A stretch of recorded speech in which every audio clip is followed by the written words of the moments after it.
Today we're going to talk about antiderivatives, and antiderivatives are exactly what their name implies. They are the opposite of a derivative.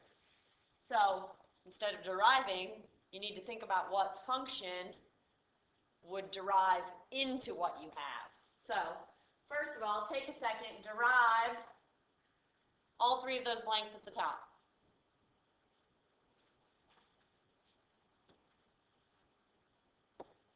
Now that you've derived those three blanks, you should have gotten 3x squared plus 10x minus 2 for all three. Now, if you notice on these functions, the derivative of each function is the same, despite the fact that the constant part of the original function varies. Reasoning, the derivative of a constant is 0. So it doesn't matter what that constant is. It will still give us a derivative of 0. So, antiderivatives, a function f is called an antiderivative of f on an interval I if big F prime of x is equal to f of x for all x in I. In other words, we're trying to come up with the function whose derivative is what we have. Suppose we have 3x squared. Its antiderivative, capital F of x, could be x cubed plus 6. Could be x cubed minus 900, could be x cubed plus 2 over 17. So because we don't know what that constant value is, or if there is one, we have to do a plus c. Is the most general antiderivative, and we'll talk about how to find what they are in a second. So let's do some examples. What I want you to do is pause the video, take about 4 or 5 minutes, try to come up with the antiderivatives of each of these functions. In other words, think about the function that derives to give you the function you're given, the 2 or the 2x. And don't forget to add your plus c.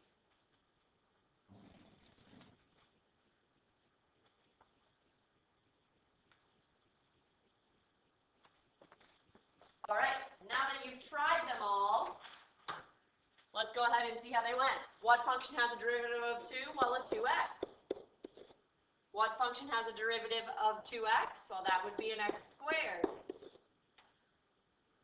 Maybe you've caught on to a pattern. Typically, when we derive, we multiply and then we subtract, right? For example, x to the 4th, we multiply by the 4, and we subtract 1 from the exponent to get 4x cubed. So if we're going to undo this, we're going to have to add and then divide. So 4x cubed, if I add 1 to the exponent, we get a 4, and then we divide by it, we get x to the 4th. So think about adding to your exponent and then dividing. So back to where we were, 5x to the 1/4 then would give us 4x to the 5/4 plus c. And you're good at derivatives already, so you'll be able to check if you're right by deriving your answer. Next one, 5/4 x to the 4 minus 1/3 x cubed plus 4x plus c.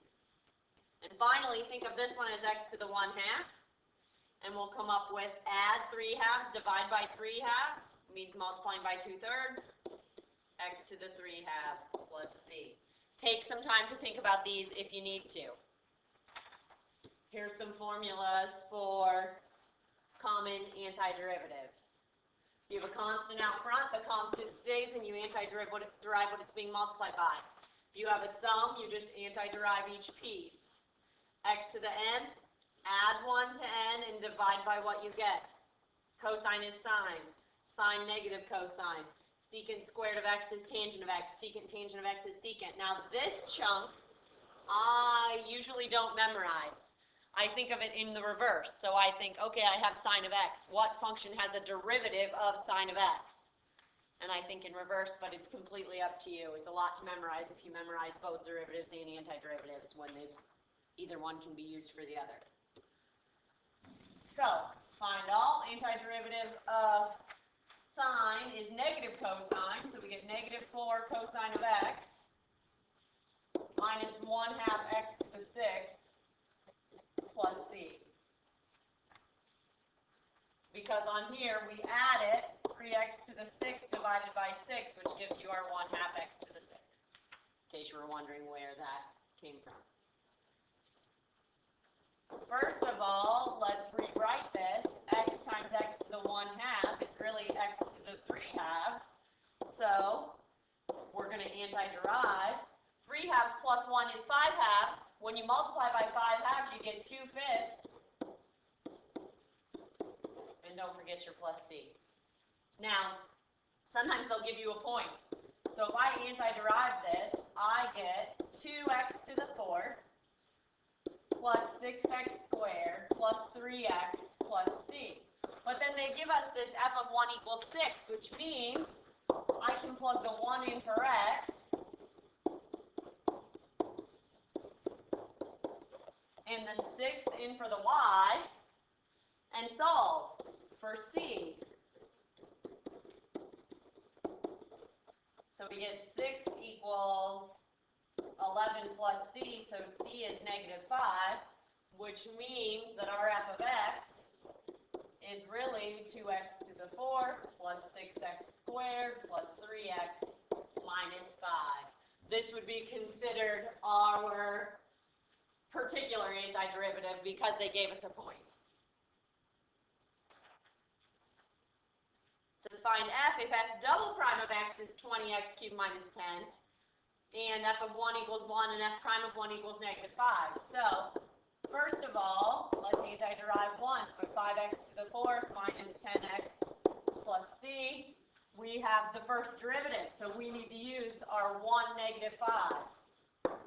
I'm going to plug the 1 in quickly. So, -5 plus c equals -5, so c is 0. Well, that was convenient. So f of x, f prime of x is really 5x to the 4th minus 10x. Let's antiderive one more time to get f of x. We get x to the 5th minus 5x squared plus c. The point they give us for f of x is 1, 1. Plug in your 1s. We get 1 equals -4 plus c, so c equals 5, which means that f of x is x to the 5th minus 5x squared plus 5. So, let's talk for a minute. The antiderivative of acceleration is velocity, and the antiderivative of velocity is the position of a particle or distance traveled in a vehicle. Let's find the position given velocity. Position is going to be the antiderivative. The antiderivative of sine is negative cosine. And the antiderivative of cosine is sine. And we need to plug our point in. So 0 equals negative cosine of 0 minus sine of 0 plus c. Cosine of 0 is positive 1, so that'd be a -1. Sine of 0 is 0, so it works out that c is 1.